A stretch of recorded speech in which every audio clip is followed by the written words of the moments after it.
माधव लक्ष्मीपते पाहि माम् आदो देवकी देवगर्भजननम् गोपीगृहे वर्धनम् मायापूतन जीवतापहरणम् गोवर्धनोद्धारणम् कंसाच्छेदन कौरवादिहननम् गन्तीसुतापालनम् एतद् भागवत पुराण कथितम् श्रीकृष्ण लीलामृतम् या वेद्याशवकेशवादि जननी या वे जगन्मोहनी या पञ्चौपणौदिरे फनलनी या चेत्कलामालनी या पायातर देवता भगवती श्रीराजराजेश्वरी तदेव लग्नं सुदिनं तदेव ताराबलं चन्द्रबलं तदेव तदेव लग्नं सुदिनं तदेव ताराबलं चन्द्रबलं तदेव विद्याबलं देवबलं तदेव लक्ष्मीपते तैङ्घ्रियुगं संभ्रामि नमो गुरुभ्यो गुरुपादुकाभ्यो नमो परेभ्यो पदुपादुकाभ्यो आचार्य सिद्धि सदपादुकाभ्यो नमोस्तु लक्ष्मीपति पादुकाभ्यो नमोस्तु ते व्यास विशाल बुद्धे फुल्लारविन्दायत पात्र नेत्रम् येन त्वया भारत तैलपूर्णे प्रज्वालितो ज्ञानमया प्रदीपो व्यासाय विष्णुरूपाय व्यासरूपाय ब्रह्मविष्णवे नमो वै ब्रह्मनिधये वासिष्ठाय नमो नमः सर्वे कुशलिनो सन्तु सर्वे सन्तु निरामया सर्वे भद्राणि पश्यन्तु मा कश्चित् भाग् भवेत् अपुत्रा पुत्रिणः सन्तु पुत्रिणः सन्तु पौत्रिणः अधना सधना सन्तु जीवन्तं शरदा शतम् बोलिए जगदम्बा माता की बोले कृष्ण कन्हैया लाल की बोले शंकर भगवान की बोले श्रीमद् भागवत महापुराण की कथा प्रारंभ होने जा रही है। श्रीमद् भागवत महापुराण यश श्रवण मात्रेण जन्म संसार बंधनात्। जिस कथा को सुनने से, पवित्र कथा को सुनने से ये पापनाशनी कथा है। मनुष्य की मन कामना, मन के मनोरथ पूर्ण हो जाते हैं। देवी भागवत के महात्म में एक श्लोक आता है। वेद व्यास जी ने वर्णन किया तथा नतास्तु सर्वदा सदा दुराचारताभिमार्गगाओ क्रोधाग्निदग्धा कटिलाश्च कामिनो सप्ताह यज्ञेन भवन्ति शुद्धा। अब दोनों श्लोकों का अर्थ आपको बताते हैं। अमार्जितेनो, जब जन्म जन्मांतरों के पुण्य उदय होते हैं तभी भागवत कथा का होना, कथा में आना, कथा को सुनना होता है। जिन स्थानों पर भगवान की कथाएं होती हैं वह स्थान तीर्थों से बढ़ के हो जाता है। तीर्थ किसे कहते हैं? तर्यते इति तीर्थम, जहां जाकर के मनुष्य के सारे पाप दूर हो जाते हैं, जहां जाकर के स्नान करके मनुष्य के पापों का निवारण हो जाता है, उसे तीर्थ कहते हैं। भगवान की कथा में तथा तीर्थों में, भगवान की पूजा में मन भाव का शुद्धिकरण होना आवश्यक है। जहां भगवान की कथा में आपका मन लग जाएगा। एक घड़ी आधी में पुनियाद। 1 घंटा सुनो, आधा घंटा सुनो, 10 मिनट सुनो, मन लगा करके कथा को सुनो। जहां मन कथा में लग गया, सारे दुखों का निवारण हो जाता है। गंगादि तीर्थेषु वसन्ति मत्स्याः, देवालये पक्षिगणाश्च सन्ति, भावोजितास्तेन फलं लभन्ते, तीर्थासु देवासु यतनाश्च मुख्यात्। गंगा आदि तीर्थों में हजारों मछलियां रहती हैं। उन सभी मछलियों को गोता लगाती हैं, स्नान करती हैं, मछलियों को वैकुंठ की प्राप्ति नहीं होती। मंदिर में मंदिर का पुजारी दिन रात घंटा घड़ियाल बजाता है। सभी पुजारियों को वैकुंठ की, मोक्ष की प्राप्ति नहीं होती। भावो जितास्ते न फलम लभन्ते, जब तक भाव विचार पवित्र न होवे। भगवान की कथा में यदि भाव विचार पवित्र हैं, कथा में मन लगा है, मेरे गोविंद जो हैं, मेरे बांके बिहारी, मेरे गोविंद, मेरे ठाकुर सभी प्रकार की मन कामनाओं को पूर्ण कर देते हैं। कल की कथा में भगवान के जन्म की कथा आपको सुनाई। बलराम का नाम बताने लगे। गर्भ खींचने के कारण इस बालक का नाम संकर्षण पड़ेगा। अधिक बलशाली होने के कारण इनका नाम बलराम पड़ेगा।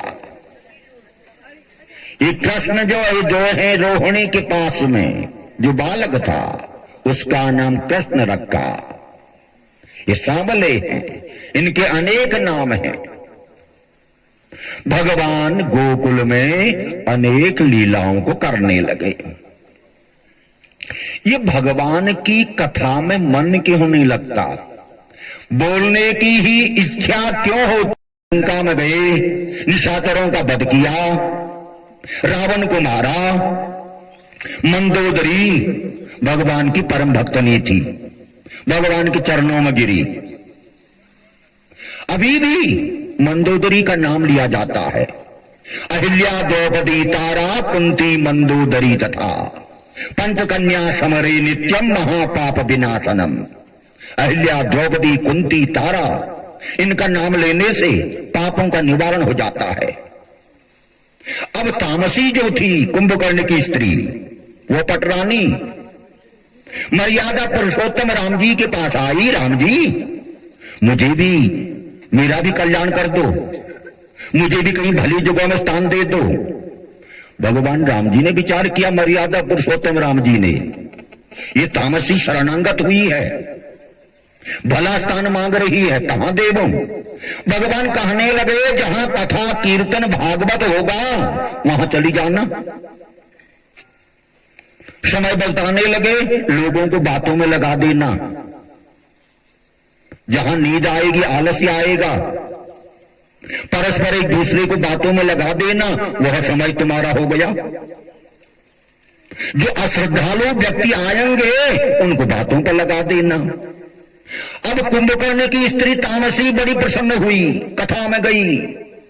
अपना तो कथा नहीं सुना और दूसरे को भी सुनने नहीं दिया। जिसका मन कथा में लगा है उसको भी कथा सुनने से वंचित किया। बच्चे कैसे हैं, बालक कैसा है, रोजगार मिला या नहीं, शादी हुई या नहीं, ये बातें जो हैं, नमस्कार करना, मिलना जुलना, ये सब 5 बजे के बाद हो गए। भगवान की कथा की ओर आते हैं। भगवान कान्हा गोविंद की कथा वो आपको सुना रहे हैं। भगवान ने अनेक लीलाएं रची। गोप कन्याएं भगवान की शिकायत लेके आने लगी। एक बार भगवान जो थे, भगवान कृष्ण कन्हैया ग्वाल बालों को लेकर के मिट्टी खाने लगे। ग्वाल बाल सब साथ में बैठे हुए थे। भगवान ग्वाल बालों के सामने, बलराम जी के सामने मिट्टी खाने लगे। बलराम जी ने देख लिया, दौड़ते भागते हुए माता जसोदा के पास गए, नंद बाबा के पास गए। माता जसोदा से कहने लगे, कान्हा गोविंद ने मिट्टी खा ली। जसोदा भागती भागती आई। भगवान कान्हा कन्हैया कहने लगे, मैंने मिट्टी नहीं खाई। ये बलराम जी चिढ़ते हैं। बलराम जी हमेशा मेरे को देख करके ग्वाल बालों के सामने मेरी बेइज्जती, मुझसे चिढ़ते हैं मैया। बलराम जी कहने लगे, माता यदि नहीं खाई इसका मुंह देख ले। माता जसोदा कहने लगी, यदि मिट्टी नहीं खाई तो अपना मुंह खोल। भगवान कान्हा मेरे गोविंद ने अपना मुंह खोला। माता मुंह देखने लगी। भगवान ने अपना मुंह खोला, चराचर जगत अपनी माता को दिखाया। सारा ब्रह्मांड अपने मुंह में। सभी इस प्रकार से ऋषि महात्मा चराचर जगत भगवान कन्हैया ने, कान्हा ने अपनी माता को दिखा दिया। माता दया निरामित माया, रोम रोम प्रतिवेद कहे। ब्रह्मांड निकाया निरामित माया, रोम रोम प्रतिवेद कहे। मम उर्सोदासी यह उपहासी, सुनत वीरमति धीर नारायण।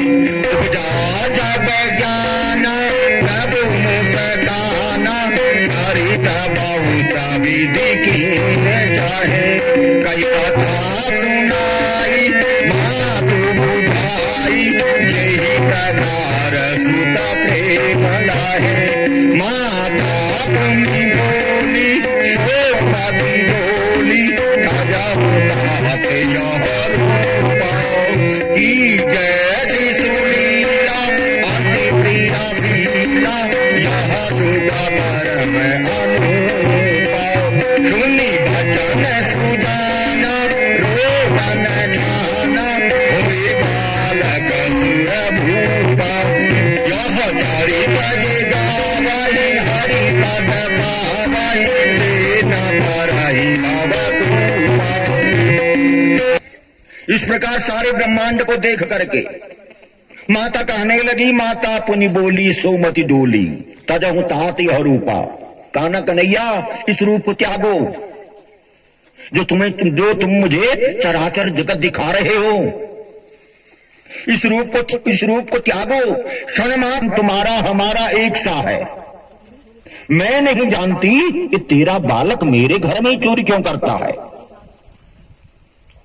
पद्मावती की बात को सुन करके माता जसोदा कहने लगी, पद्मावती सुनो, मेरी तो 9 लाख गायें हैं। मेरे बालक के लिए किसी प्रकार दूध दही मक्खन की कमी नहीं। यदि दूसरी बार चोरी करेगा इसको पकड़ के लाना। मैं तुम्हारे सामने रस्सी से बांधूंगी और तुम्हारे सामने कान्हा गोविंद की पिटाई करूंगी। जो ग्वाल बाल मटकी दही दूध की मटकी को फोड़ते हैं उनकी पिटाई भी होगी। एक दिन भगवान कान्हा गोविंद जो थे अपने बराबर साथियों को साथ लेकर के चोरी करने के लिए पद्मावती के घर में गए। पद्मावती ने सब दरवाजे बंद किए थे, केवल खिड़की खुली थी। भगवान ग्वाल बालों के कंधे पर चढ़ गए, दही अंदर चले गए। दही के बर्तनों को देखा। दही के बर्तन जो थे ऊंचे स्थान पर टंगे हुए थे। भगवान अब लाठी से उन बर्तनों को, उन मटकियों को, मिट्टी के मटकों को फोड़ने लगे। बर्तन फूटा, मिट्टी का मटका फूटा। आवाज पद्मावती ने सुनी, सारे ग्वाल बाल तो भाग गए। भगवान कृष्ण कन्हैया पकड़ में आ गए। पद्मावती ने भगवान कृष्ण कन्हैया का हाथ पकड़ा। भगवान रोने लगे, झूठे मोटे रोने लगे। भगवान झूठे ही इस प्रकार से पद्मावती के आगे रोने लगे। पद्मावती कहने लगी, आज मैं तेरी तूने चोरी करी है। नंद बाबा से कहूंगी, जसोदा से कहूंगी, हाथ पकड़ करके दोपहर के समय पद्मावती भगवान कृष्ण कन्हैया का दाहिना हाथ पकड़ा था, यशोदा के यहां नंद बाबा के यहां ले जाने लगी। दोपहर का समय था, नंद बाबा अपने आंगन में बैठे हुए थे। उन दिनों घूंघट की प्रथा थी।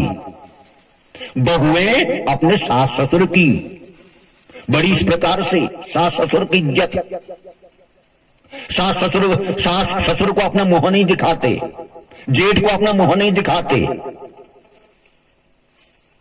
पद्मावती ने देखा नंद बाबा बैठे हुए हैं, अपना घूंघट निकाला, घूंघट बढ़ाया।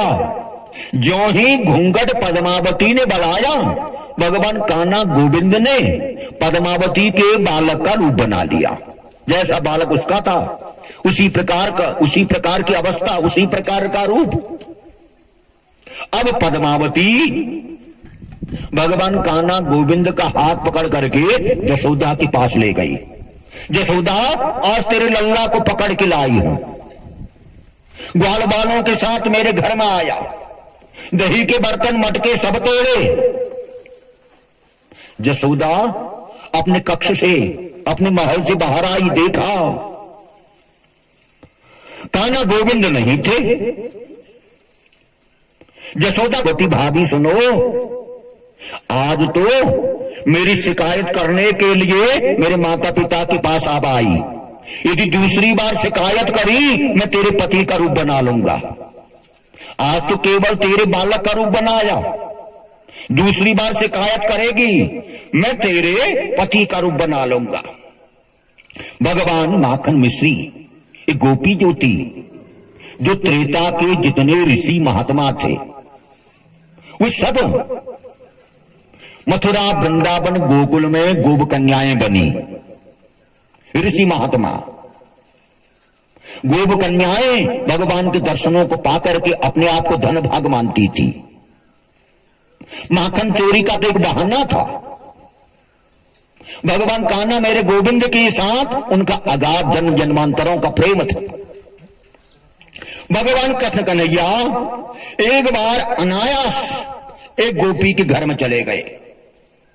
वह कहने लगी, अरे माखन चोर, क्या आज क्या मेरे घर की बारी है? कल तो पद्मावती के घर की बारी थी, उसके घर में माखन चोरी करी, कि आज मेरे घर की बारी है? तेरे अन्य साथी कहां हैं? वो ग्वाल बाल बंदर बानर कहां हैं? भगवान कहने लगे, अरे गोपी, तुझे एक बात बताने आया हूं, तेरे साथ। गोपी कहने लगी, कन्हैया कान्हा, फिर बात क्या है? एकादशी का व्रत तेरा है, निर्जला एकादशी का व्रत।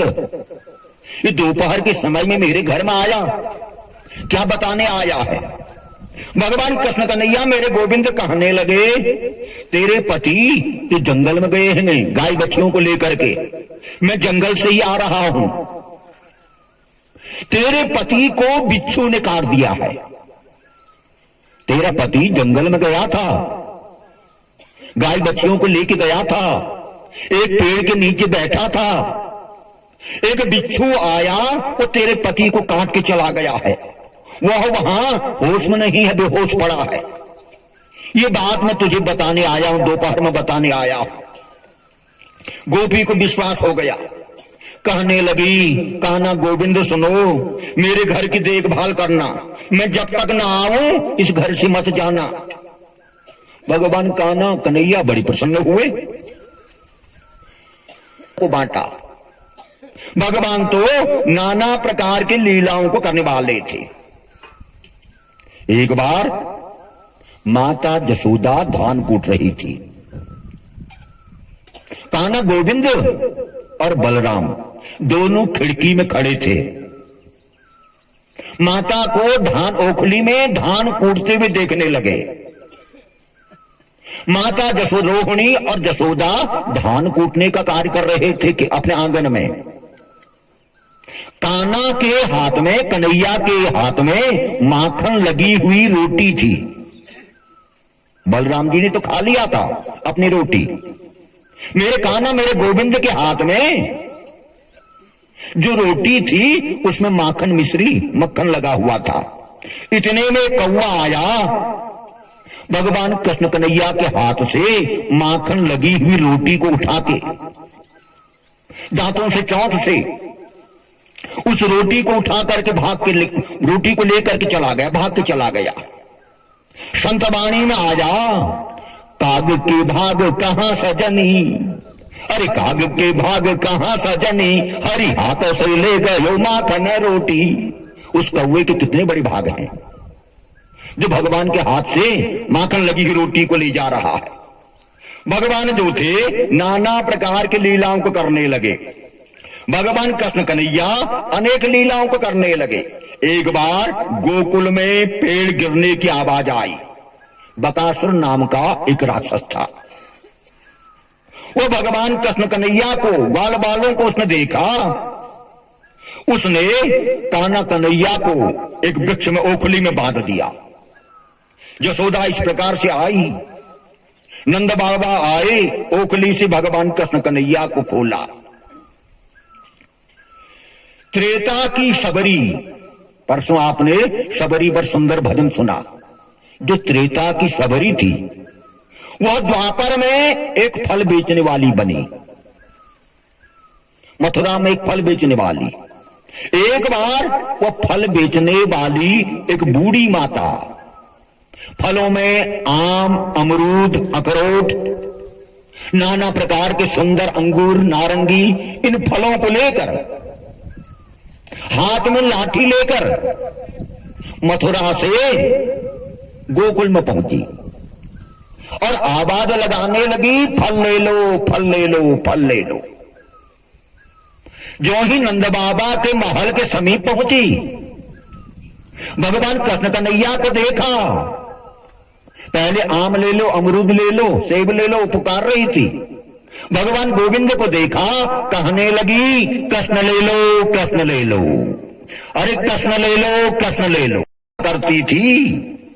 भज गोविंदम भज गोपाल, भज गोविंदम भज गोपाल, केशव माधव दीन दयाल, अरे भज गोविंदम भज गोपाल, केशव माधव दीन दयाल। यूं कहती हुई गोबर के कंडे बनाने का कार्य करती थी, कंडे बनाती थी। एक बार की ऐसी घटना घटी, गोप कन्या रात्रि में सोई हुई थी। वास्कल नगरी से चोर आए, गोप कन्या के सारे कंडे चुरा करके चोर ले गए। प्रातःकाल गोप कन्या अपना नित्य कर्म किया, गाय के कंडों, गोबर के कंडों के पास पहुंची। वहां एक कंडा भी नहीं था, एक गोबर की कंडी भी नहीं थी। गोप कन्या रोती हुई नंद बाबा के पास आई। नंद बाबा, मैं तो लुट गई, मेरा सारा सब धन चला गया। नंद बाबा बोले, गोप कन्या क्या हुआ? मैं कई महीनों से गोबर के कंडे बना रही थी और अर्धरात्रि में पता नहीं मेरे गोबर के कंडे चुरा करके कौन ले गया। नंद बाबा कहने लगे, अब गोबर के कंडों की पहचान परख कैसे होगी?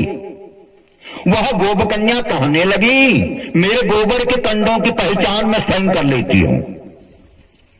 मैं जब गोबर के कंडे बनाती थी और कहा करती थी, भज गोविंदम भज गोपाल, भज गोविंदम भज गोपाल, केशव माधव दीन दयाल, ये मैं कहा करती थी। मेरे गोबर के कंडों से आवाज आएगी। नंद बाबा मथुरा, वृंदावन, गोकुल में सब घूमने लगे।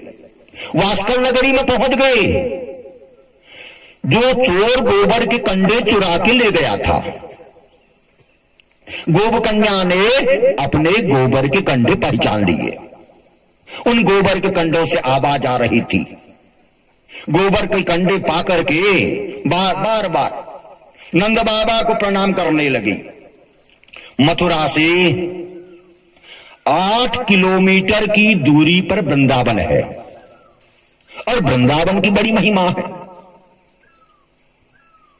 वृंदावन की बड़ी महिमा संत वाणी में आया, वृंदावन की वृक्ष को मर्म न जाने कोई, अरे वृंदावन के वृक्ष को मर्म न जाने कोई, डाल डाल और पात पात में श्री राधे राधे होय।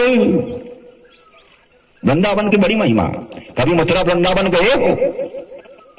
संतों ने वर्णन किया है, संतवाणी में आया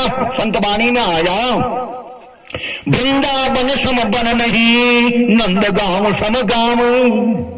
अरे वृंदावन सम बन नहीं, नंद गांव सम गांव। बंसी बट सम बट नहीं, कृष्ण नाम सम नाम। वृंदावन के बराबर कोई बन नहीं। वृंदावन की बड़ी महिमा। एक बार संत शिरोमणि कबीरदास जो थे, वो विचरण घूमते हुए वृंदावन आ गए। एक भगत कबीरदास जी के पास आया, कबीर से कहने लगा, मुझे कोई ज्ञान दे दो, दीक्षा दे दो। पूर्णाहुति, यह स्थान, यह जगह तीर्थ से बढ़कर के इसमें हुई है, तीर्थों से बढ़कर है। तीर्थों में स्नान करने से जो फल मिलेगा, उससे 100 गुना फल जो है इस कथा को सुनने से मिलेगा। भगवान जो है नाना प्रकार की लीलाओं को करने वाले हैं। वृंदावन में ही अनेक लीलाओं को भगवान करने लगे। भगवान जो थे उन्होंने अजगर रूप धारण करके वहां पर अनेक अनेक राक्षस आए। उन राक्षसों का तरण तारण भगवान कृष्ण कन्हैया ने लगे। भगवान कृष्ण कन्हैया ने अपने लिए पत्थर नहीं लगाया, सबका जूठन खाने लगे। जितने ग्वाल बाल गाय बच्चियों को लेके जंगल में गए थे, अपने घर से भोजन बना के लाए थे, गोल घेरे में बिठाया, उनके लिए पत्थर लगाया, भोजन परोसने लगे। अपने लिए पत्थर नहीं लगाया, सबका जूठन खाने लगे। ब्रह्मा जी सारा दृश्य आकाश से देख रहे थे। ब्रह्मा जी से रहा नहीं गया। ब्रह्मा जी सारे बछरों को चुरा करके ब्रह्मलोक ले गए। गायें जितनी थी उनके बछड़े ब्रह्मा जी ब्रह्मलोक ले गए। ग्वाल बाल अपनी गायों को देखने को गए। ब्रह्मा जी ग्वाल बालों का भी अपहरण कर लिया। जितने ग्वाल बालों को भगवान ने भोजन पवाया था, भोजन कराया था, ब्रह्मा जी सारे छोटे ग्वाल बालों को उनको चुरा करके उनका अपहरण करके ले गए। अब हमारे गोविंद ने सारे जंगल में ढूंढ खोज करी। गायें तो सुरक्षित मिल गई। जितनी गायें थी दूध देने वाली वो तो सब सुरक्षित मिल गई, परंतु बछियों का तथा ग्वाल बालों का पता नहीं। सायंकाल के समय भगवान गोविंद ने ध्यान किया। ध्यान में देखा ये सारा काज तो ब्रह्मा ने किया है। जितने ग्वाल बाल खोए थे उतने कृष्ण रूपी ग्वाल बाल बन गए, और जितनी बछियों का हरण ब्रह्मा जी ने किया था उतने भगवान ने भगवान बछिया बन गए। सायंकाल का समय आया, गायों को दोहने का कार्यक्रम होने लगा। कृष्ण रूपी बछिया दूध पीने लगी। गायों ने अपने आप को धन भाग समझा। उनकी आंखों से आंसू निकलने लगे। भगवान मेरे गोविंद, मेरे कान्हा कहने लगे, गैया तुम क्यों रो रही हो? गौ माताएं कहने लगी, ये तो हमारे प्रेम के आंसू हैं। भगवान गोविंद ने स्वयं हमारा स्तनपान किया। ग्वाल बाल रूपी कृष्ण जब उनकी माताएं अपने बालक को गोदी में बिठा करके भोजन कराने लगी, उन्होंने अपने आप को धन भाग समझा। ब्रह्मा जी को काफी गलानी हुई, पश्चाताप किया। ग्वाल बाल बचिए सब भगवान कृष्ण कन्हैया को दे दिए। भगवान गोविंद, मेरे गोविंद जो थे स्वयं ब्रह्मलोक पहुंचे। ब्रह्मा जी के आसन पर बैठ गए। 33 करोड़ देवता आ गए। भगवान ने ब्रह्मा जी को अपमानित किया, ताड़ित किया। ब्रह्मा जी बारंबार कृष्ण कन्हैया की स्तुति करने लगे। भगवान कान्हा गोविंद कहने लगे 33 करोड़ देवताओं से, नए स्वांग रूपी ब्रह्मा जी भी आजकल नजर में आ रहे हैं। जो ही ब्रह्मा के आसन पर भगवान कान्हा गोविंद बैठे ब्रह्मा का ही रूप धारण करके, और असली ब्रह्मा भी आ गए। असली ब्रह्मा को भगवान कान्हा उनको अपमानित करने लगे, कहने लगे नए स्वांग रूपी ब्रह्मा भी आजकल नजर में आते हैं। भगवान नाना प्रकार की लीलाओं को करने लगे।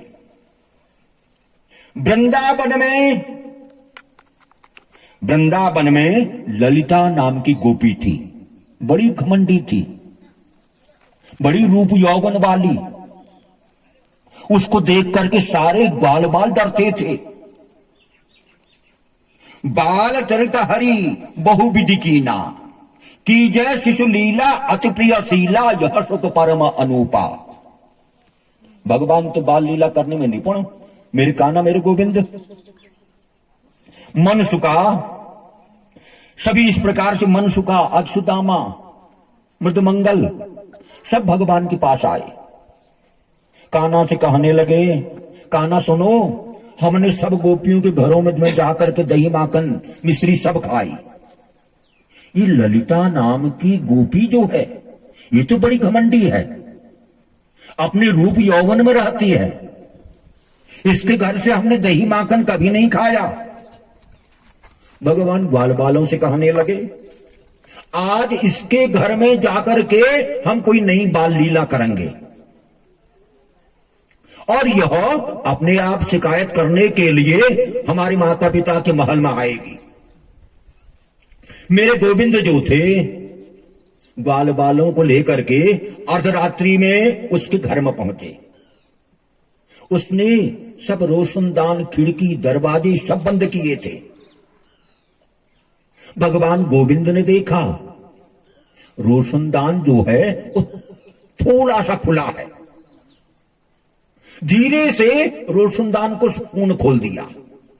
रोशनदान खोल करके भगवान अंदर गए। ललिता गोपी पलंग में अपने पति के साथ सोई हुई थी। वो घमंडी, रूप यौवन वाली, वो ललिता नाम की गोपी जो थी अपने पति के साथ सोई हुई थी। भगवान कृष्ण कन्हैया ने उसको बार बार देखा।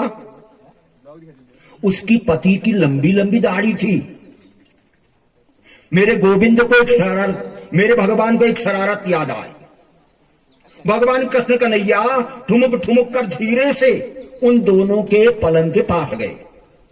ललिता गोपी की बाल की लट को हाथ में लिया, उसके मुंह में, ललिता गोपी उसके मुंह में हाथ फेरा, देखा गहरी नींद में सोई है। इसका पति भी गहरी नींद में सोया है। ललिता गोपी जो घमंडी थी, सोई हुई थी, उसकी लट को धीरे से निकाला। उसकी लट को लेकर के उसके पति की दाढ़ी पर बांध दिया। उसकी दाढ़ी बड़ी थी, मूंछ बड़े थे, और ऐसी गांठ दे दी जो गांठ खुल नहीं सकती थी। भगवान रोशनदान के रास्ते अंतर्धान हो गए। रोशनदान से बाहर निकले, ग्वाल बालों को बताया, मैं ऐसा कार्य करके आ गया। प्रातःकाल हुआ, शीघ्रता से अब ललिता गोपी अपनी बिस्तर से उठी। जो ही उठी, पति की दाढ़ी मूंछ उसमें तो चमगाहट पड़ी थी, ऐसी गांठ पड़ी थी जो खुल नहीं सकती थी। अब पति का दर्द, जो ही उठी, बचाओ बचाओ बचाओ आवाज लगाने लगा पति। आंखों से आंसू आ गए। अरे तुम क्या कर रही हो, क्या कर रही हो? ये बार बार पति कहने पुकारने लगा, चिल्लाने लगा। ललिता गोपी ने आवाज लगाई, पड़ोस वाले आ गए, दरवाजा तोड़ा, खिड़की तोड़ी, अंदर गए। जो भगवान ने गांठ लगाई थी वह गांठ खोली।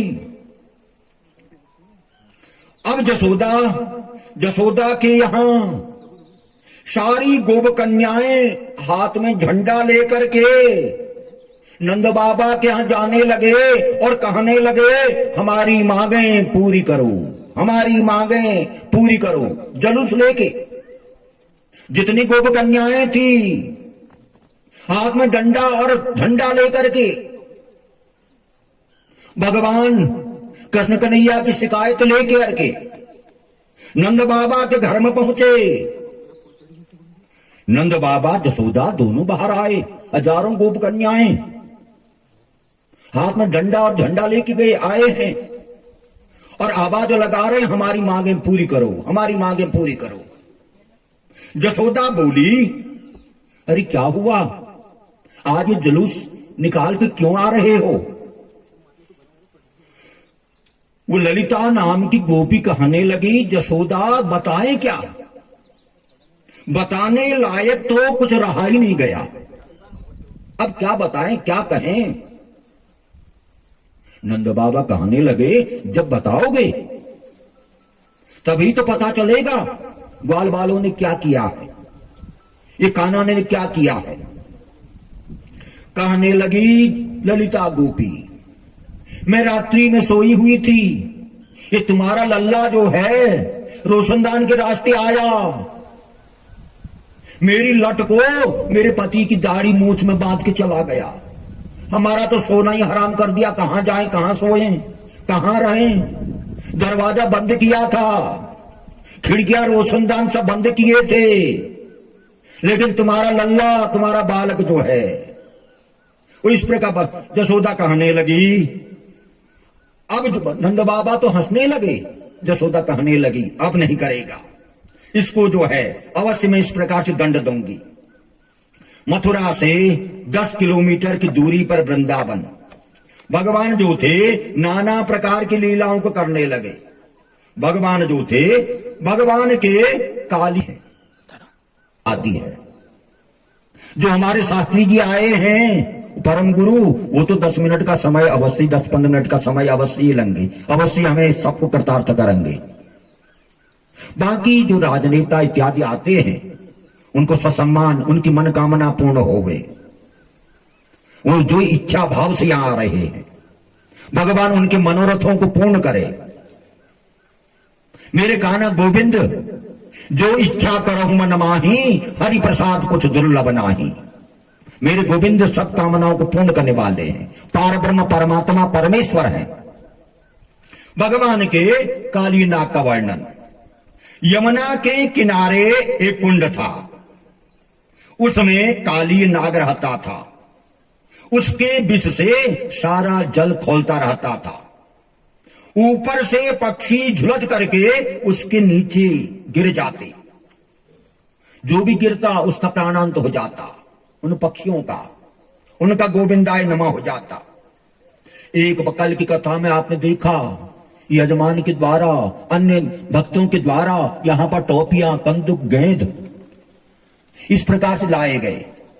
भगवान भी ग्वाल बालों को साथ लेकर के जमुना के सोटी लगाई, बॉल पर बैट लगाया, बॉल जूती जमुना में गिर गई।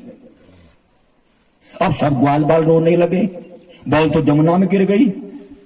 जमुना में काली नाग रहता था, काली नाग के विष से सारा कुंड का जल जो था वो लाल पीला होता, लाल पीला तरंग उसमें आती थी, तरंग उठती थी। ग्वाल बाल रोने लगे, हमारी कंदुक, बॉल, गेंद गिर गई। भगवान उस जमुना में कूद गए, कुंड में भगवान कूद पड़े। भगवान कई घंटों तक अदृश्य रहे, काली नाग का दमन करने लगे। काली नाग का दमन भगवान कान्हा गोविंद करने लगे।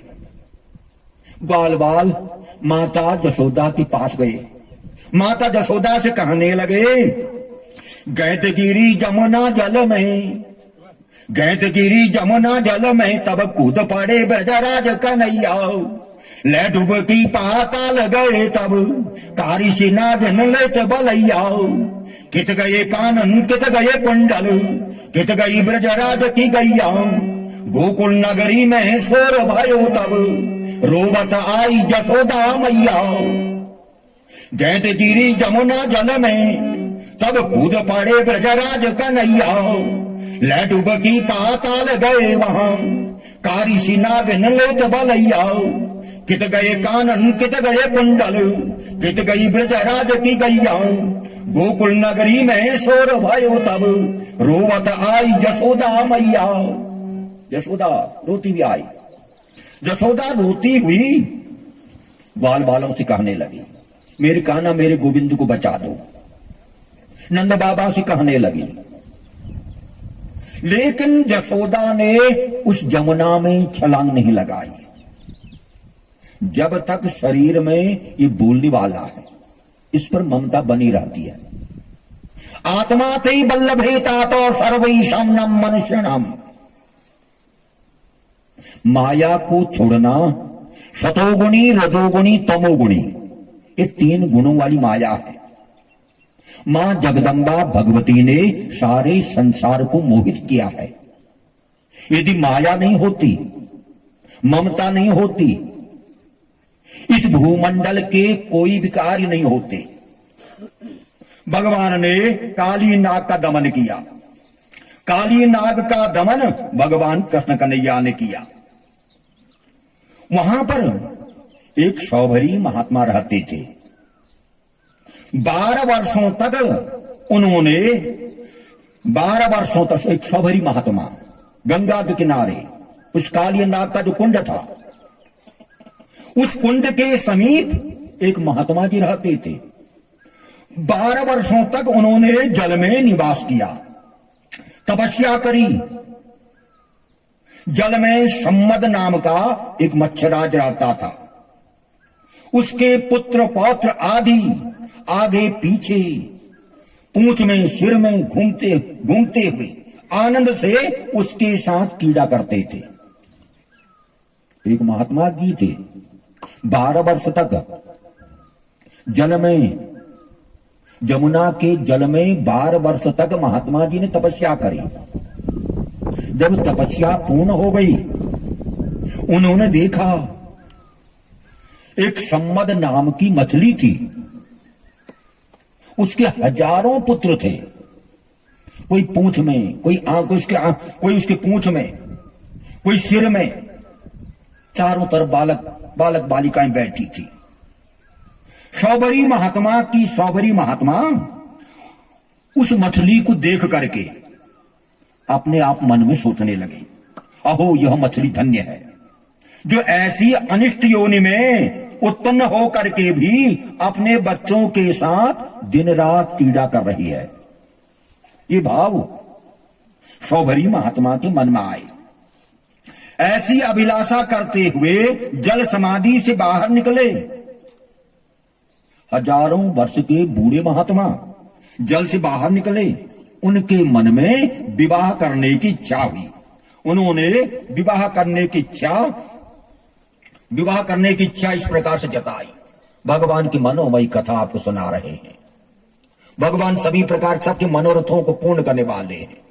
हमारे बीच में, कथा के बीच में श्रवण करते हुए, कथा सुनने के लिए श्री अनिल साई जी आए हुए हैं।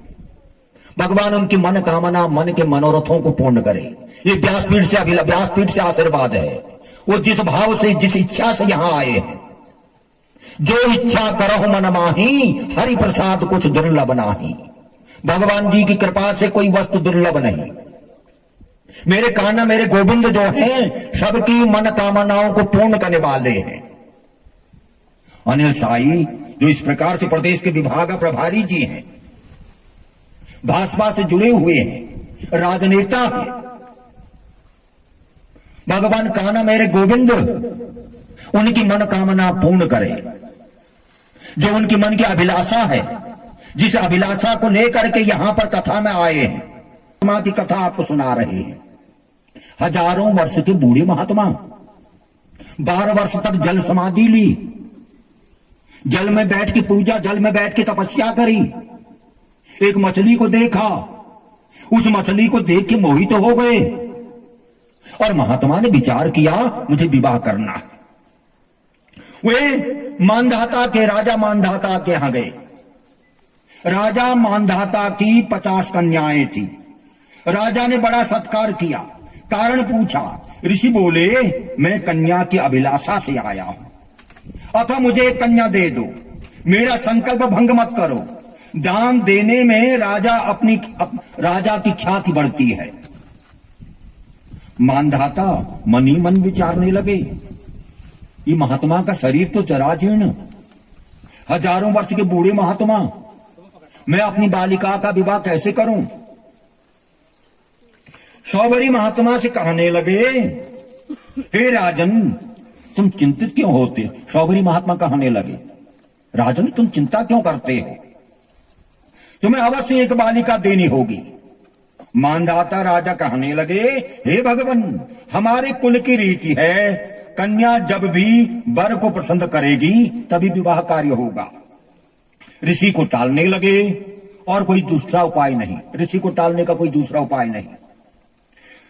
महात्मा शौभरी जी कहने लगे, यदि ऐसी बात है, कन्याओं के अंतरपुर में एक नपुंसक वहां रखा जाए, उनमें यदि कोई पसंद करेगा तभी मैं विवाह कार्य करूंगा। शौभरी महात्मा ने अपना सुंदर रूप बनाया। सौंदर्यम सर्वनारीणम प्रियम भवति सर्वथा। स्त्री को, बालिका को, कन्या को सुंदरता पसंद होती है। अपना दैदिप्य रूप बनाया। अब 50 कन्याओं के अंतपुर में गए। 50 की 50 कन्याएं उनके आपस में द्वंद्व होने लगा। एक कहने लगा, मैंने पहले वरण कर लिया, मैंने पहले इनको अपना पति बना लिया। नपुंसक मानधाता के पास आया, सारी बात बताई। राजा मानधाता ने 50 कन्याओं का विवाह उस बूढ़े महात्मा शौभरी महात्मा के साथ कर दिया। शौभरी महात्मा ने 50 कन्याओं के लिए विश्वकर्मा को बुलाया, उनके लिए सुंदर महल बनाए। उन महल में 50 कन्याएं रहने लगी। 1 साल की अवधि पूर्ण हो गई।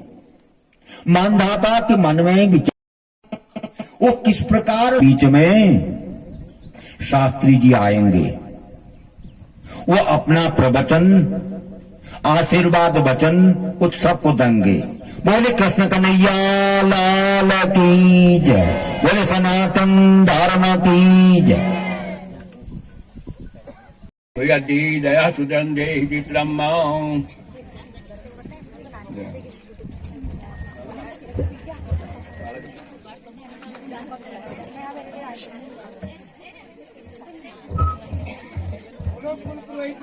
जगी जय, जय हो। श्री गणेशाय नमः। ओम श्री सरस्वत्यै नमः।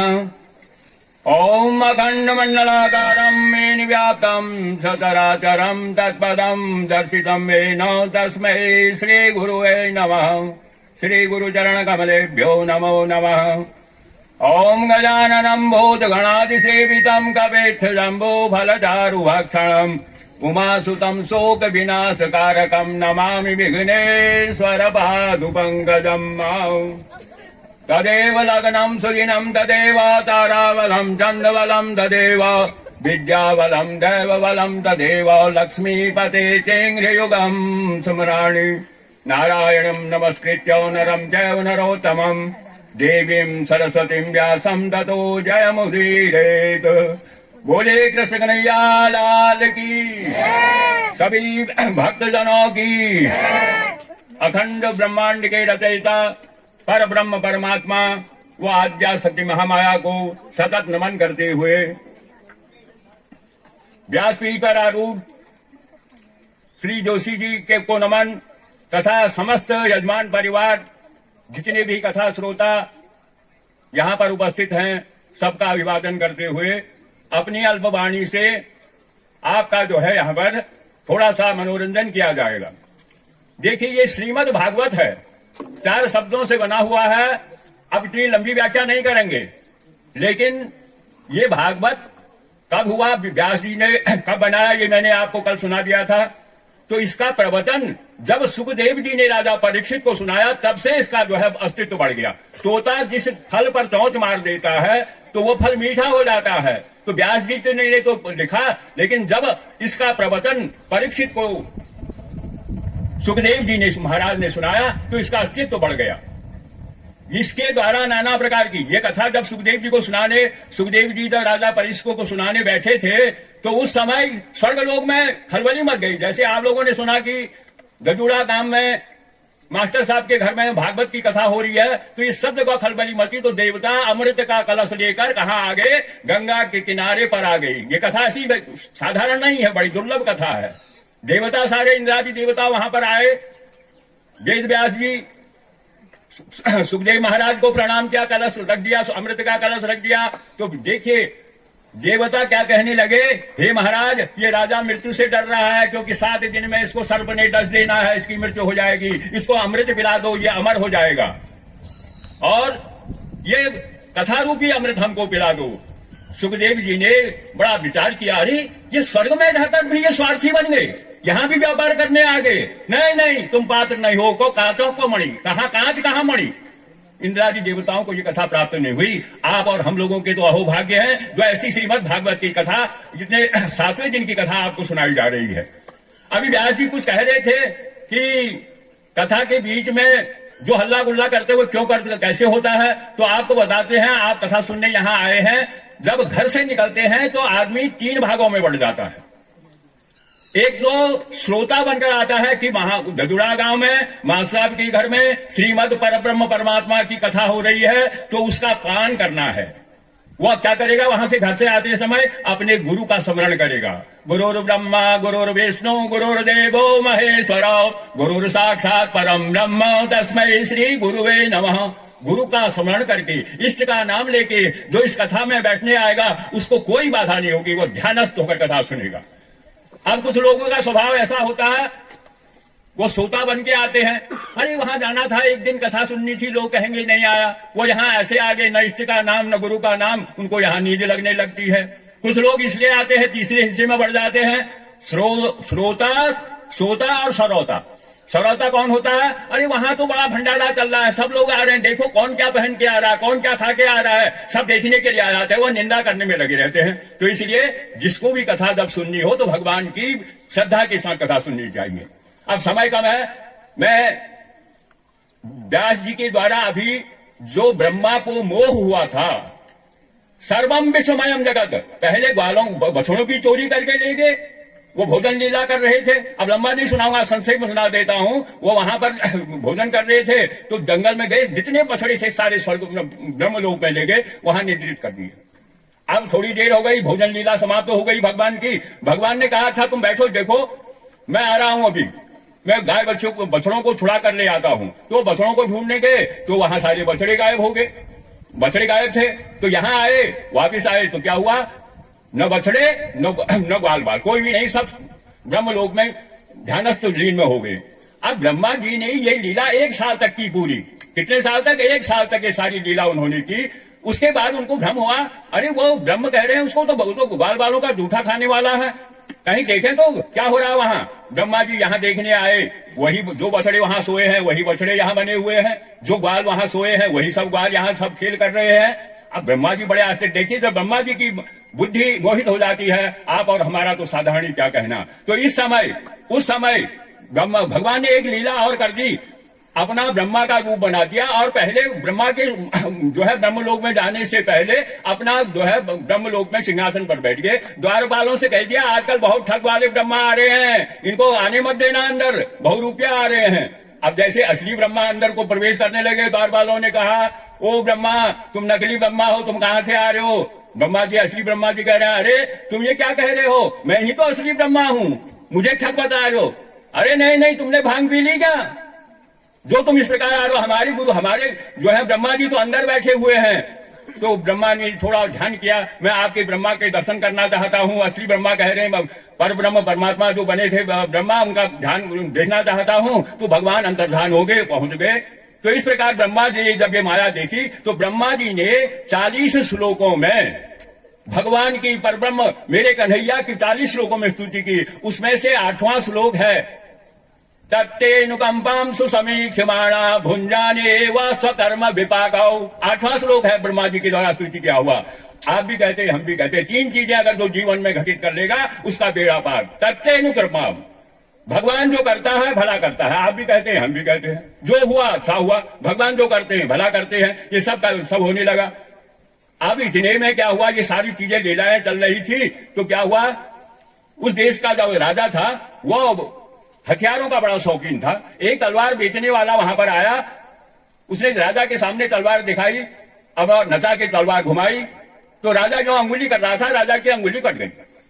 राजा पीछे को मुड़ा, मंत्री पीछे खड़ा था, उसने कहा जो हुआ अच्छा हुआ, भगवान जो करता है भला करता है। राजा को गुस्सा, मेरी तो अंगुली कट गई और ये कह रहा, मंत्री कह रहा जो हुआ अच्छा हुआ। सिपाहियों से कहा जाओ इसको कारागार में बंद कर दो।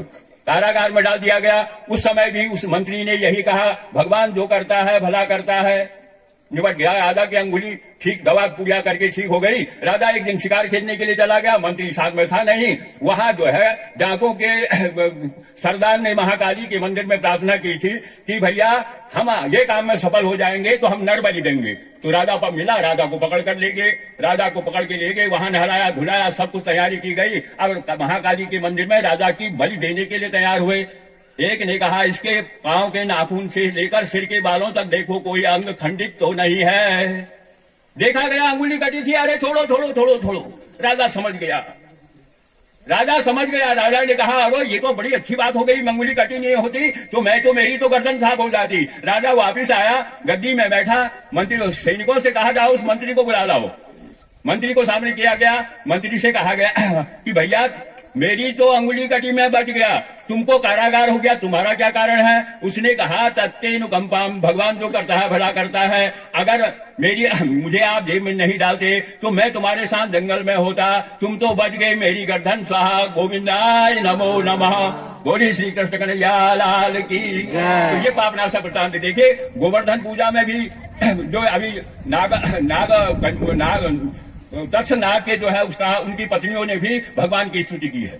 तो ये सारी प्रशंसा जो भगवान की है। तो अब संक्षेप में आपको बतलाते हैं कि ये जो है सप्ताह यज्ञ जो है ये बड़ा दुर्लभ है, ये सबको प्राप्त नहीं होता। ये तो जब जन्म जन्मांतर के पुण्य उदय होते हैं तब ऐसा सुअवसर प्राप्त होता है। तो इसमें 3 चीजें हैं, श्रोतव्यम, कीर्तव्यम, मंतव्यम। सुनना, कीर्तन करना और मनन करना। अब हम लोग यहाँ कथा सुन जाते हैं, एक कान से सुना दूसरे कान से चला गया, कीर्तन तो किया नहीं, मनन नहीं किया। अब हमारे मन में ये भी भाव उठते हैं कि व्यास जी के सामने इतनी बड़ी पुस्तक रखी है और कह रहे हैं सप्ताह स्मरणम मतम, 7 दिन में, क्या ये पुस्तक 7 दिन में पूरी हो जाएगी क्या? नहीं नहीं, विधान है इसका।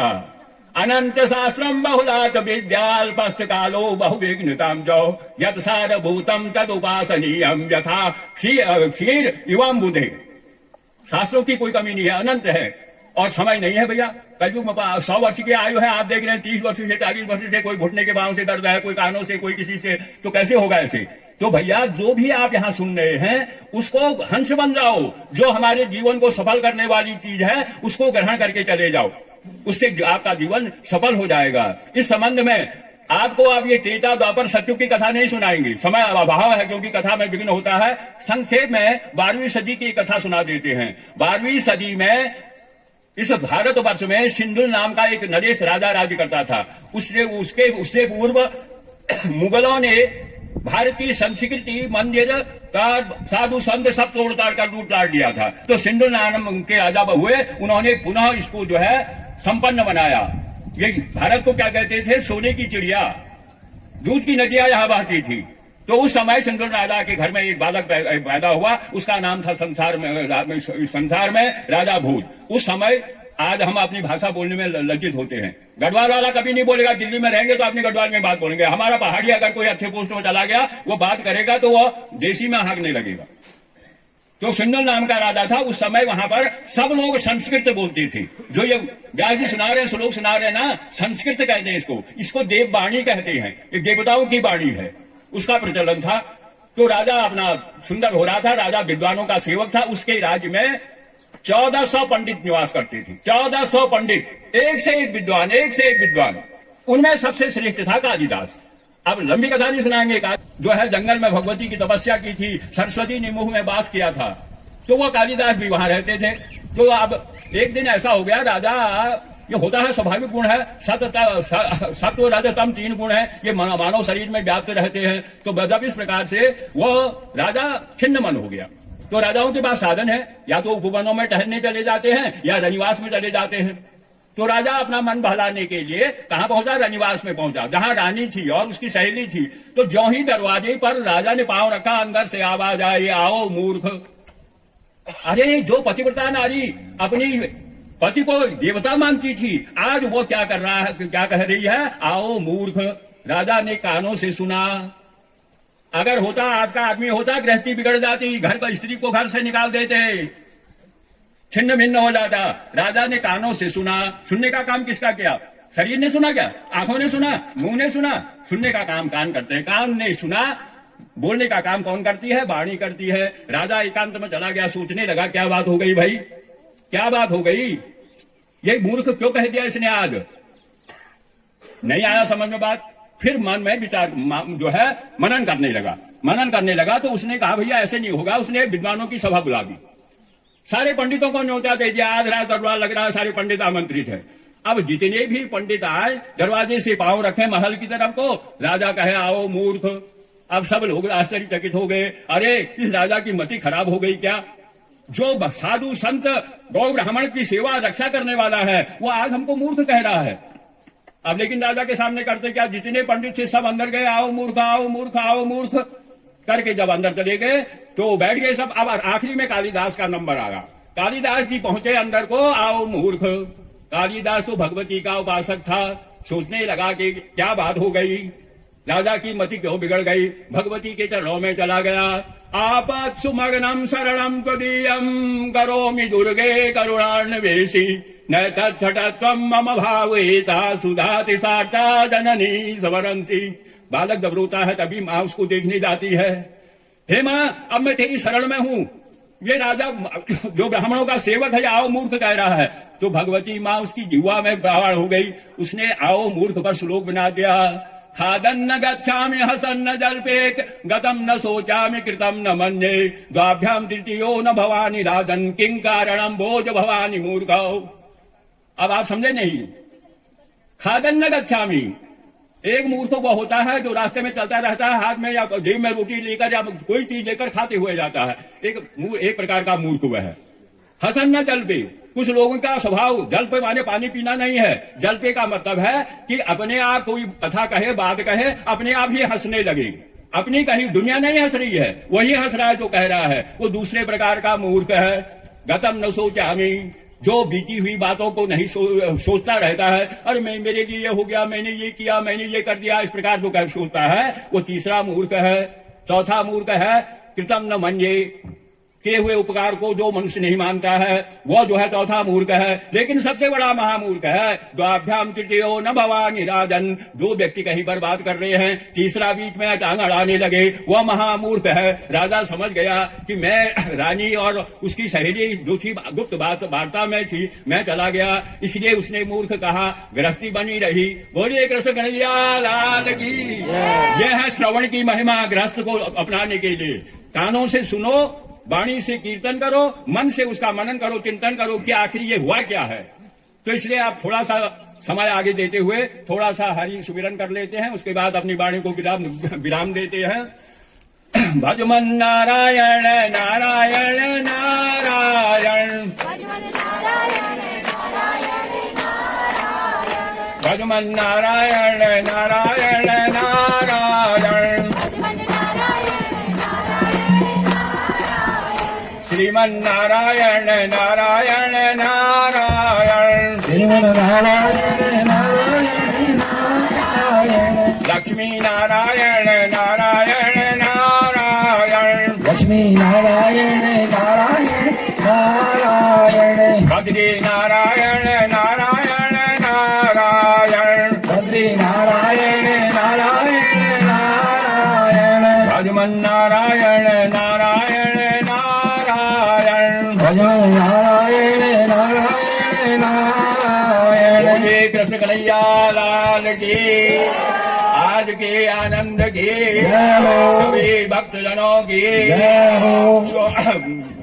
श्रीमद् भागवत महापुराण की, सनातन धर्म की, साधु संत समाज की, गंगा मैया की, गौ माता की, भूमिया बाबा की, अपने अपने माता पिता की, अपने अपने गुरुजनों की। नमः पार्वती पते हर हर महादेव, बोली उमापति महादेव की, व्यास महाराज जी की जय, बोले जगदम्बा माता की जय। सना शिव पार्वती का विवाह मार्गशीर्ष के महीने में, राम जी का विवाह सीता के साथ मार्गशीर्ष के महीने में। चीर हरण जो था द्रौपदी का चीर हरण, वो मार्गशीर्ष के महीने में। मासा नाम मार्गशीर्षोहम।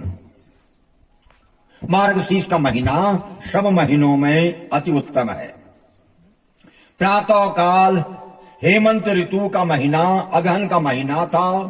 ब्रज की कन्याओं ने भगवान कृष्ण कन्हैया को पति रूप पाने के लिए हविष्यान्न, केवल हविष्यान्न खाकर ही कात्यायनी देवी की पूजा करना प्रारंभ किया। वे प्रातःकाल उठती, एक दूसरे का नाम लेकर के जगाती, एक दूसरे का हाथ पकड़ करके जमुना में नहाते समय कृष्ण कृष्ण कहा करती थी। एक दिन की बात, कन्याएं वस्त्र उतार करके जल में उतरी, बड़े ही निर्भय होकर के स्नान करने लगी और कहने लगी, कृष्ण कृष्ण करते हुए स्नान करने लगी। भगवान योगेश्वर कृष्ण जो थे वहां पहुंच गए। मासांत था, एक महीना पूर्ण हो गया। वस्त्र लेकर के कदम्ब के पेड़ में चढ़ करके भगवान गोप कन्याओं के जितने वस्त्र नदी के किनारे थे, उन सारे वस्त्रों को लेकर के भगवान कदम्ब के पेड़ में चले गए। वहां कदम्ब के पेड़ में जाकर के भगवान बंसी बजाने लगे। गोप कन्याएं शीत से कंपकपी छूट रही थी।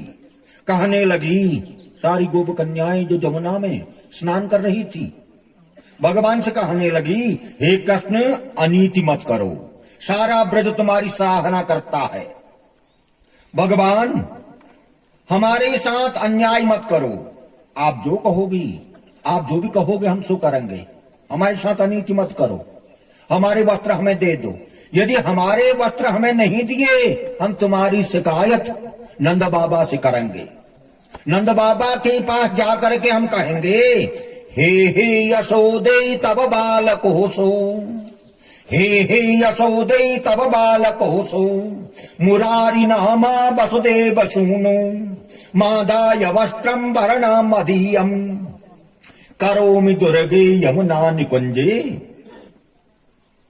कृष्ण हमारे वस्त्रों को चुरा के ले गया, ये नंद बाबा से शिकायत करेंगे। सभी गोप कन्याएं भगवान के प्रेम में आलुप्त हो गई, भगवान की कठपुतली बन गई। भगवान कृष्ण कन्हैया मेरे गोविंद उन ग्वाल बाल उन सभी कन्याओं से कहने लगे, तुमने एक महीने तक इस यमुना में नग्न स्नान किया, तुम्हारा व्रत खंडित हो गया, तुमसे बड़ा अपराध हो गया, पापों का प्रायश्चित करो। गोप कन्याएं भूली थी, भगवान के बहकाने में आ गई। भगवान, जो हमने एक महीने तक नग्न स्नान किया, नग्न स्नान करने पर हमने जो कात्यायनी माता को मनाया, कात्यायनी देवी जो है कात्यायनी महामाई महायोगिन्यधीश्वरी नंद गोप सुतम देही पति में कुरते नमः। एक महीने तक जो हमने इस मंत्र का जाप किया, हमारा तो मंत्र भी अशुद्ध हो गया, हमने नग्न स्नान किया। भगवान इसका प्रायश्चित क्या है? वो तो नग्न होके गई, नग्न थे, समुद्र में नदी में नग्न थे। गोप कन्याएं भगवान कहने लगे, गोप कन्याओं अपने दोनों हाथों को माथे में रख करके गंगा मैया से प्रार्थना करो, गंगा मैया हमसे अपराध हो गया। जो ही गोप कन्या पहले नदी से निकले, वस्त्रहीन थे गोप कन्याएं, अपने दोनों हाथों से शरीर के अंगों को ढक करके आई बट वृक्ष के नीचे। भगवान कहने लगे, तुमने महापाप किया, हमारे अपराध को क्षमा कर दो। भगवान कृष्ण कन्हैया कहने लगे, आने वाले शरद ऋतु में मैं तुम्हारे साथ महारास लीला करूंगा। भगवान ने महारास लीला करने का कार्य उन गोप कन्याओं के साथ किया। भगवान ने अनेक प्रकार के कार्य, इंद्र की पूजा, गोवर्धन की पूजा आपको सुनाते हैं, गोवर्धन महाराज की पूजा। सभी ग्वाल बाल इंद्र यज्ञ करने की तैयारी करने लगे। भगवान कृष्ण कन्हैया को पता चला, भगवान नंद बाबा के पास आए, कर्म के विषय में पूछने लगे। भगवान कहने लगे, नंद बाबा सुनो, कर्म दो प्रकार के होते हैं, अवगत और बिना अवगत के। मेघ उन्हीं के रूप में है। गोवर्धन से 25 किलोमीटर की दूरी पर बरसाना है, जहां राधा जी का जन्म स्थान है। भगवान कहने लगे, बाल बालों को समझाने लगे, अन्नात भवन्ति भूतानि पर्जन्यात अन्न संभव, यज्ञात भवति पर्जन्यो यज्ञ कर्म समुद्भव। संपूर्ण प्राणी अन्न से उत्पन्न होते हैं। अन्न की उत्पत्ति वृष्टि वर्षा से होती है। यज्ञ करने से वर्षा उत्पन्न होती है। इसी कारण यज्ञ किए जाते हैं। जहां यज्ञ होते हैं, यज्ञों में ही इस इंद्रदेव प्रसन्न होते हैं। भगवान कहने लगे, नंद बाबा से बोले, नंद बाबा की बातों पर क्रोध आ गया। नंद बाबा कहने लगे, इंद्र की पूजा करो। भगवान कहने लगे, हम लोगों का व्यवसाय तो गोपालन है। ब्राह्मण वेदों का अध्ययन करे, क्षत्रिय पृथ्वी का पालन करे, वैश्य व्यापार करे और शूद्र जो है वो ब्राह्मणों की सेवा करे। भगवान कृष्ण कन्हैया ग्वाल वालों से कहने लगे, 56 प्रकार का भोग बना करके आप लोग अपने अपने घरों से लाए। गौओं का भूसा, गोवर्धन, 56 प्रकार का भोग गोवर्धन महाराज को लगेगा। भगवान ने अपने 2 रूप बना लिए, प्रत्यक्ष और दृश्य तथा अदृश्य रूप। प्रत्यक्ष रूप में ग्वाल बालों के सामने, अदृश्य रूप भगवान का निराकार रूप गोवर्धन महाराज। 56 प्रकार का भोग, बेल चमेली चंदन साबुन कह लगा लो सेंट, जगत में कोई न परमानेंट, जगत में कोई न परमानेंट, जगत में कोई न परमानेंट। लकी दुनिया में जगत है रेस्टोरेंट, मेरा क्या है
बोलो कृष्ण कन्हैया लाल की।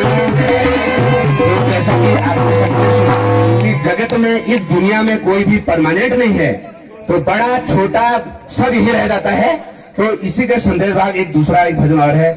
चली जा रही है उम्र धीरे धीरे, चली जा रही है उम्र धीरे धीरे, चली जा रही है उम्र धीरे, चली जा रही है उम्र धीरे धीरे, पल पल यो आठो पहर धीरे धीरे, पहर धीरे धीरे, चली जा रही है उम्र धीरे धीरे, चली जा रही है उम्र धीरे धीरे, जो करते रहोगे भजन धीरे धीरे, जो करते रहोगे भजन धीरे धीरे, भजन धीरे धीरे, मिल जाएगा वो सजन धीरे धीरे, मिल जाएगा वो सजन धीरे धीरे, चली जा रही है उम्र धीरे धीरे, चली जा रही है उम्र धीरे धीरे। समय का चक्र है, बचपन जवानी और बुढ़ापा। बचपन भी जाए जवानी भी जाए, बचपन भी जाए जवानी भी जाए, बचपन भी जाए जवानी भी जाए, बचपन भी जाए जवानी भी जाए, बुढ़ापे का होगा असर धीरे धीरे, बुढ़ापे का होगा असर धीरे धीरे, बुढ़ापे का होगा असर धीरे धीरे, चली जा रही है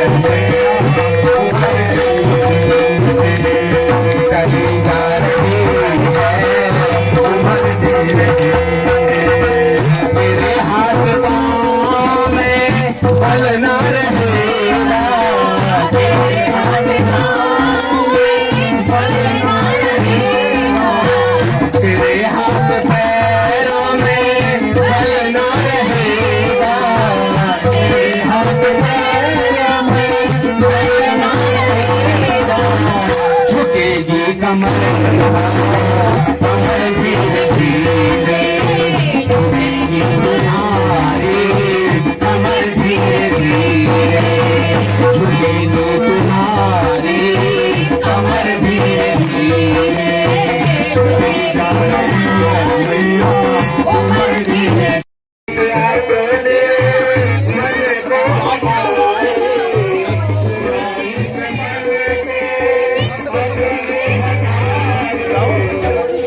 जाएगा तेरा केवल धीरे धीरे,